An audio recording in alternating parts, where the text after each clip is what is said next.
नमस्ते दोस्तों, आज बात करेंगे सायंट के स्टॉक के बारे में। ये स्टॉक आज अराउंड 3% डाउन है, पर इसके पहले यानी कि 1 वीक पहले यानी कि 1 वीक का मैं बताऊं तो ये स्टॉक 12-13% की तेजी में था। और ये जो तेजी है ना, मुझे रियल तेजी लग रही है। रियल तेजी यानी कि कुछ इसमें बड़ा होने का उम्मीद लग रहा है, क्योंकि चार्ट देखकर ऐसा इसका लगता है कि भाई कुछ बड़ा हो सकता है। और ये जो 12-13% की तेजी है, किसी बड़े आदमी ने यानी कि किसी बड़े ऑपरेटर ने कराई है, ताकि प्राइस को और भी ऊपर लेके जा सके। रीजन वगैरह क्या बनता है इसका ऊपर जाने का, सारी बातें चर्चा करेंगे इस वीडियो में। पर उससे पहले थोड़ा इसके फंडामेंटल पे भी हम चर्चा करेंगे, क्योंकि इसका मार्केट कैप 20,000 करोड़ के आसपास है। यानी कि बोल सकते हो कि स्मॉल कैप की कंपनी है, स्मॉल कैप की कंपनी बोल सकते हो, ये एक स्मॉल कैप की कंपनी है। तो इसका थोड़ा फंडामेंटल भी देखना काफ़ी जरूरी है। उसके बाद मैं आऊँगा स्टॉक के प्राइस पर, आपको दिखाऊंगा कि इसमें कुछ बड़ा होने वाला है या नहीं होने वाला है, पर मुझे तो लग रहा है कुछ बड़ा होने वाला है। तो पहले मैं आपको इसका दिखा देता हूँ फंडामेंटल, क्या इसका, इनके पास कितने रिजर्व पड़े, कितने डेप्ट है इनके पास, और कितना इनका नेट प्रॉफिट है। इससे ये पता चल जाए, इससे ये हमको समझ में आ जाएगा कि हम इसको शॉर्ट टर्म में रखें या लॉन्ग टर्म में रखें, सारी बातें क्लियर हो जाएगी। तो देखो, इनका काम है plant engineering, product engineering, network engineering, ये सारे के ये सर्विस प्रोवाइड करते हैं। ठीक है, सर्विस प्रोवाइड करने का काम है। इनके वेबसाइट पर आप चले जाओगे तो आपको और भी जानकारी मिल जाएगी कि ये और भी क्या क्या सर्विस प्रोवाइड करते हैं। पर हम सीधा इनके फंडामेंटल पे चलते हैं, फिर उसके बाद आगे की ओर बढ़ते हैं। तो पहले मैं स्क्रीन रिकॉर्डिंग ऑन कर लूँ तो देख सकते हो अभी इसका प्राइस चल रहा है 1952 रुपये, और आज भी ये 3% की दबाव में दिखाई दे रहा है। बाद में नीचे आते तो देखते इसका मार्केट कैप 21,000 के करोड़ के आसपास है। यानी कि एक स्मॉल कैप की कंपनी बोल सकते हो आप इसको, मिड कैप नहीं बोल सकते, स्मॉल कैप की बोल सकते उसके, और प्रॉपर स्मॉल कैप की, मतलब बहुत अच्छा है इसका मार्केट कैप। जिस हिसाब से कंपनी ग्रोथ कर रही है उस हिसाब से मार्केट कैप काफ़ी खतरनाक है, अच्छा है। बाद में नीचे आते ROC 21 का है, काफ़ी अच्छी बात है, काफ़ी अच्छा ROC है। ये सारी चीज़ें इसके लिए बता रहा हूँ, अगर कोई इसमें लॉन्ग टर्म के लिए बैठा हो या कोई शॉर्ट टर्म के लिए भी बैठा हो तो थोड़ा उसको भी कॉन्फिडेंस आए, इसलिए मैं ये सारी चीज़ें रिपीट कर रहा हूँ। सेल्स ग्रोथ लास्ट 3 ईयर का 20% है, और लास्ट 5 ईयर का सेल्स ग्रोथ 9% है। तो सेल्स ग्रोथ ठीक ठाक बोल सकते हो। बाद में नीचे आते हैं, प्रमोटर्स की होल्डिंग 23% के आसपास है। होल्डिंग्स भी देखेंगे नीचे, टेंशन नहीं लो। नीचे आते हैं, क्वार्टर एंड क्वार्टर का मैं नेट प्रॉफिट पे नहीं बात करूंगा, क्योंकि क्वार्टर एंड क्वार्टर में काफ़ी अप एंड डाउन देखने में मिलते हैं कंपनी, तो हमको समझ में नहीं आता है। तो सीधा मैं आपको ईयरली नेट प्रॉफिट पर लेके चलता हूँ। अभी देखो, इनका ईयरली नेट प्रॉफिट 231 करोड़ से बढ़कर आज कितना हो गया, 681 करोड़। और बीते में अगर 3-4 साल की बात करूं, यानी कि 2021 की बात करूं, तो 2021-20 में इनका सेल्स था 4,500 करोड़ के आसपास। मैं आपको हाईलाइट भी कर देता हूं। बीते 2-3 सालों में, यानी कि 2020, 21, 22 में इनका जो सेल्स था वो 4,000 करोड़ के आसपास था, लेकिन आज इनका सेल्स हो गया 7,000 करोड़ के आसपास, जो कि काफ़ी तगड़ा बताता है, काफ़ी तगड़ा है। बाद में नीचे आते तो नीचे देख सकते हो इनका नेट प्रॉफिट भी पहले 364 और फिर 341 करोड़ आता था 2020-21 में। बाद में 2022 में इनका नेट प्रॉफिट एकदम बूस्ट पकड़ा, और ये 703 करोड़ तक इनका नेट प्रॉफिट गया था, और अभी 681 के नेट प्रॉफिट पे खड़े हैं। ईयर ऑन ईयर की मैं बात करूँ, यानी कि नेट प्रॉफिट बोले तो पिछले 5 सालों में बात करूँ तो नेट प्रॉफिट डबल से थोड़ा कम है, डबल बोल सकते हो, डबल हो चुका है नेट प्रॉफिट इनका। तो यार काफ़ी अच्छी बात है ये। और एक और मैं आपको दिखाता हूँ, ये देखो 231 करोड़ ना, अभी इनका ना 2013 में ईयरली नेट प्रॉफिट कितना आता था, 231 करोड़। पर इनका क्वार्टरली अभी नेट प्रॉफिट कितना आ रहा है, 200 करोड़ के आसपास। यानी कि पहले जब इनका जो ईयरली नेट प्रॉफिट जितना आता था, अभी ये क्वार्टरली उतना दे रहे। तो ये काफ़ी अच्छा सिग्नल है, काफ़ी अच्छा इंडिकेट करता है कंपनी के बारे में, ठीक है। बाद में देखो, इनके पास कर्जा है 788 करोड़ का। पिछले क्वार्टर में इनके पास कर्जा था 1218 करोड़ का, उसको कम करके कर दिया है 778 करोड़। इसके अगेंस्ट, इसके अपोजिट में इनके पास 4,203 करोड़ का रिजर्व पड़ा है।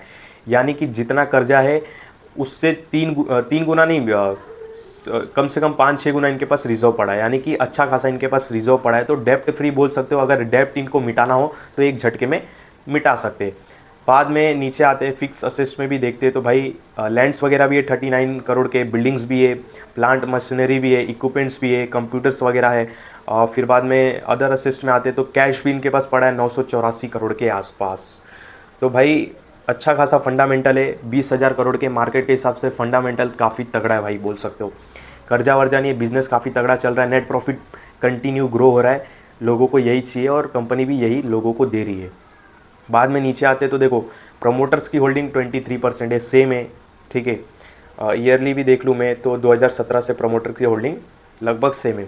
एफआईज की होल्डिंग कम हुई है पिछले क्वार्टर से, पर एफआईज ने अच्छा खासा होल्ड करके रखा है 29%। डीआईज ने होल्डिंग बढ़ाई है, इस बात को ध्यान रखना। तो डीआईज की होल्डिंग बढ़ना भी काफ़ी अच्छी बात है। डीएसपी वैल्यू फंड, ये जो इंडिया का फंड है, म्यूचुअल फंड है, उसने इसमें रिसेंटली अपनी होल्डिंग बढ़ाई है 3.32%, जो कि काफ़ी अच्छी बात है। पब्लिक के पास भी होल्डिंग 19-20% के आसपास है, यानी कि होल्डिंग्स वगैरह ठीक है। फंडामेंटल, बिजनेस, नेट प्रॉफिट, क्या बोलते हैं, प्रमोटर्स की होल्डिंग और प्लेजेड परसेंट नहीं, यानी कि इन्होंने अपना शेयर को गिरवी नहीं रखा है, तो ये अच्छी बात है। आरओसी ठीक है, तो अभी तक ठीक ठाक दिख रहा है। अभी मैं लेके चलता हूँ सीधा आपको इनके प्राइस के ऊपर, फिर उसके बाद आगे देखते कि क्या इसमें बड़ा होने वाला है। देखो अभी इसका प्राइस चल रहा है 1991। अभी जो मैं वर्ड्स बोलूँगा ना, उस वर्ड्स को ध्यान से सुनना और ध्यान से समझना। ये देखो, स्टॉक ने लो कहाँ पे लगाया, यहाँ पे लगाया, ठीक है, 1653 पे। अब यहाँ पे कोई इसको पूछ नहीं रहा था, ध्यान से सुनना। हाँ, किसी भी स्टॉक के लिए, अच्छा जो स्टॉक है उसके लिए ये बात लागू होती है। अब यहाँ पे स्टॉक, ये अटक गया क्या, हाँ, यहाँ पे स्टॉक को कोई नहीं पूछ रहा था 1660 के आसपास, पर अचानक से इसमें हमको देखो कंटिन्यू ग्रीन ग्रीन कैंडल बन के आ रही, मतलब कंटिन्यू बाइंग आई है भाई। ये मुझे लगता है ना बाइंग 20% के ऊपर की बाइंग है। रुको मैं चेक भी करता हूँ, एक सेकेंड, हाँ, आपको भी समझ में आएगा। प्राइस रेंज, अगर मैं यहाँ से प्राइस रेंज लगाऊँ और यहाँ तक लेके जाऊँ, मैं यहाँ तक हुई है ना बाइंग, ये पहला वाला जो ग्रीन कैंडल है, ये वाला और यहाँ तक, 1 मिनट, हाँ भाई, कंप्यूटर नहीं है तो यार काफ़ी दिक्कत होता है। अरे यार ये क्या हो गया, 1 मिनट। तो देख सकते हो ऑलमोस्ट भाई 20, आप ऐसे, अरे यार ये क्या हो गया, 1 सेकेंड, हाँ भाई, ये मैं डिलीट कर दूँ, ये बार बार अटक गया लगता है। यहाँ पे जाओ, क्रॉस पे आ जाओ, हाँ, तो देख सकते हो यहाँ से मैं, हाँ, यहाँ से करूँ और यहाँ तक गया है। ये ऑलमोस्ट 22% की कंटिन्यू रैली है ग्रीन कैंडल में, हाँ, ध्यान से देखना। तो यहाँ पे कोई स्टॉक को पूछ नहीं रहा था यहाँ पे, फिर यहाँ से जो एक रैली आई और कंटिन्यू भागते गया भाई ये 20%। तो ये 20% चलाना इस स्टॉक को, जिसका मार्केट कैप 20,000 18,000 करोड़ के आसपास है, ये ना आप चला सकते हो ना मैं चला सकता हूँ। ये कौन चला सकता है? बड़े लोग चला सकते हैं, जिनको मार्केट चलाना आता है, जिनको स्टॉक चलाना आता है, यानी कि ऑपरेटर।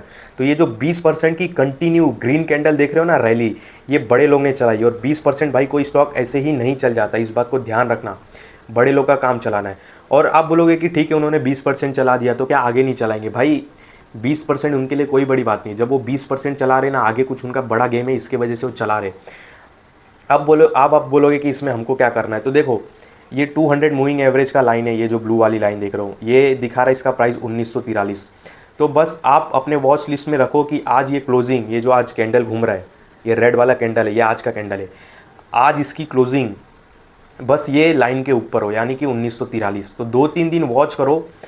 अगर सपोज ये आज इसकी कैंडल 1943 के ऊपर क्लोज हो जाती है, एग्जाम्पल के लिए 1952 1953 रुपये पे आज ये स्टॉक का प्राइस क्लोज हो जाता है एग्जाम्पल के, और अगले दिन कैंडल ग्रीन कैंडल, ये वाली जो ग्रीन कैंडल देख रहे हो ना मैं जूम कर देता हूँ, ये वाली जो ग्रीन कैंडल देख रहे हो, ये वाली जो पहले बनी थी, अगर कल की या उसके परसों की कैंडल इसके ऊपर क्लोज होती है तो भाई देखो कुछ बड़ा देखने के लिए मिल सकता है, इस बात को ध्यान रखना। हाँ, तो समझ गए, 2-3 दिन की इसकी क्लोजिंग काफ़ी इंपॉर्टेंट बनती है स्टॉक के लिए। अगर भाई ये वाला जो ग्रीन कैंडल बना है, ये कितना इसका हाई गया है 2050, अगर इसके ऊपर हमको क्लोज देखने के लिए मिलता है, यानी कि 2000 के आसपास इसके ऊपर अगर कैंडल क्लोज मिलती है, यहाँ आसपास क्लोज मिलती है, तो इसमें आने वाले टाइम में कुछ बड़ा देखने के लिए मिल सकता है, इस बात को ध्यान रखना। और ये जो 20% भागा है ना भाई, ऐसे ही नहीं भागा है, जब कुछ बड़ा होने वाला रहता है तभी स्टॉक भागता है। और इसमें बायर्स कौन रहेंगे भाई? ये बड़े बड़े बायर्स रहेंगे, तब स्टॉक भागा रहेगा। ये छोटे लोग का काम नहीं है भगाना, एक बात याद रखना। हमारे पास कितना अमाउंट रहेगा? 1 करोड़ रहेगा, तो 1 करोड़ इसमें कुछ अगर मान लो बाय किया तो स्टॉक हिलेगा तक नहीं, अच्छी खासी बाइंग आएगी तब स्टॉक का प्राइस हिलेगा। तो बोलने का मतलब है कि बड़े लोग कुछ इसमें गेम कर रहे हैं। आज गिराए है, आज आप बोलोगे कि आज फिर स्टॉक का प्राइस गिरा क्यों? देखो प्राइस गिराते भी वही है ताकि हम पैनिक में आके सेल कर दें, प्रॉफिट बुकिंग कर ले, ताकि लोगों के मन में ये आ जाए कि हाँ स्टॉक ना 1 वीक में 15% 14% भाग गया है, तो अब इसमें गिरावट आ रही है, फटाफट प्रॉफिट बुकिंग करके निकल जाओ। पर हम और आप जैसे लोगों को बड़ा गेम समझ में नहीं आता। ये जो बड़े लोगों ने 20% भगाया है, कुछ बड़ा करने का उनका प्लान है, और मुझे लगता है कुछ आने वाले समय में इसमें बड़ा देखने के लिए मिल सकता है।